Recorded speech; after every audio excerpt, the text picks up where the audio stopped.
Iran ઇઝરાયલમાં યુદ્ધની સ્થિતિ વચ્ચે ખાડી દેશો મુશ્કેલીમાં અમેરિકાના સમર્થક દેશો પર ઈરાનના હુમલાથી સ્થિતિ વણસી દુબઈ અને શારજામાં રહેતા ભારતીયો સુરક્ષિત છે. દુબઈમાં સ્થિતિ સામાન્ય હોવાની ગાંધીનગરના પ્રવાસી ભારતીયોએ વાત કરી છે. બીટીવી ન્યૂઝના સંવાદદાતાએ વિડીયો કોલથી દુબઈ સ્થિત મૌલિક કોન્ટ્રાક્ટર સાથે વાતચીત કરી.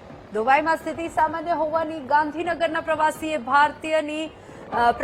આ વાત કરી છે. બીટીવી ન્યૂઝના સંવાદદાતાએ વિડીયો કોલ મારફતે દુબઈ સ્થિત મૌલિક કોન્ટ્રાક્ટર સાથે જ્યારે તેઓએ વાત કરી ત્યારે તેઓએ જણાવ્યું કે દુબઈમાં હાલ સ્થિતિ સામાન્ય છે. મારું નામ મેહુલ છે, વીટીવી ન્યૂઝ ચેનલમાં ગાંધીનગરથી. હા મૌલિકભાઈ, ત્યાં સિચ્યુએશન કયા પ્રકારની છે? ત્યાં અત્યારે ઘણા બધા સમાચાર મળી રહ્યા છે, વિડીયો આવ્યા છે. દુબઈ શાહજહાંની અંદર કેટલીક જગ્યાએ અમેરિકન બેઝ ઉપર હુમલા થયા છે, મિસાઇલ પડી રહી છે. નહીં, સાઉદીમાં થયું છે. બીજે ક્યાંય નથી એવું. ઓકે, એક મિનિટ. આ તો અમુક લિમિટેડ ફ્લાઇટો પણ ગઈ અહીંયાથી, ઓછામાં ઓછી 10 થી 15 ફ્લાઇટો નીકળી અહીંયાથી. બરાબર. પેલા પ્રી બુકિંગ વાળા હોય ને, જે ફસાઈ ગયેલા છે, બરાબર, એ બધા નીકળી ગયા ત્યાં અહીંયાથી લગભગ મોસ્ટલી. બરાબર. અને ત્યાંથી વિદેશની જે જતા હતા લોકો, અમેરિકા યુરોપ જતા હતા, ત્યાં ફસાયા હતા, અહીંયા ભારતમાંથી ગયેલા, એ લોકોની પણ ફ્લાઇટ ચાલુ થઈ છે? ચાલુ કરે છે એ લોકો. ધીમે ધીમે એ બધી ફ્લાઇટો પણ ચાલુ થઈ જશે. ઓકે, 1-2 દિવસમાં. ઓકે. અને ત્યાં આપણે ઇન્ડિયન એમ્બેસીએ કોઈ સૂચનાઓ આપી છે ત્યાં આગળ? આપણા જે નાગરિકો ત્યાં છે, આપણા ગુજરાતના સહિત ભારતના લોકો છે? હા, એડવાઇઝરી એ કરી છે ને કે ગમે તે હોય, કશું પણ હોય તો એ લોકોએ ટોલ ફ્રી નંબર આપેલા છે, આ નંબર ઉપર કોન્ટેક્ટ કરવો કરીને. ઓકે.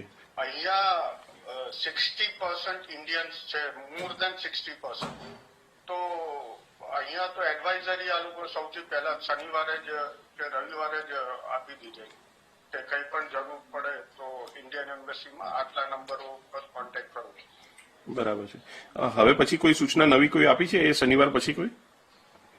ના, એવું કશું નથી. અહીંયા એટલું બધું ફ્રી છે. ગઈકાલે યુએઈ પ્રેસિડેન્ટ દુબઈ મોલમાં જમવા ગયો, એને કોઈ બીક હોય તો એ થોડી ગયા. બરાબર છે. એ ટાઈપનું છે. એટલે અહીંયા એવું કશું છે નહીં જે પ્રમાણે બતાવે છે. બરાબર. સાઉદીની અંદર જે હુમલા તમે કહો છો કે થયા છે, સાઉદીની તરફ વધારે એ જોવા મળી રહ્યું છે, ત્યાંના ભારતીયો અથવા એમની સાથે તમને જે ન્યૂઝ મળે છે એ મને અહીંયા બેઠા બેઠા યુએઈમાં મળે. ઓકે. એટલે મને કઈ સાઉદી માટે એટલું બધું એ નથી. અને હું રહું છું શારજામાં, મારી જોબ છે દુબઈમાં. ઓકે. તો દુબઈમાં અમુક એલર્ટો આવી જાય અમુક વખત, પણ એવું કશું. આમ ભાઈ જોડે મારે રેગ્યુલર વાત થાય છે. જે દિવસથી હુમલો થયો છે 1 તારીખથી 28 થી આજ સુધી અમે રેગ્યુલર વાત કરી રહ્યા છે એમની જોડે, અને વિડીયો કોલિંગ બી ચાલુ છે, પ્લસ એમની જોડે રેગ્યુલર ટોક દિવસમાં 3 વખત કરી રહ્યા છે.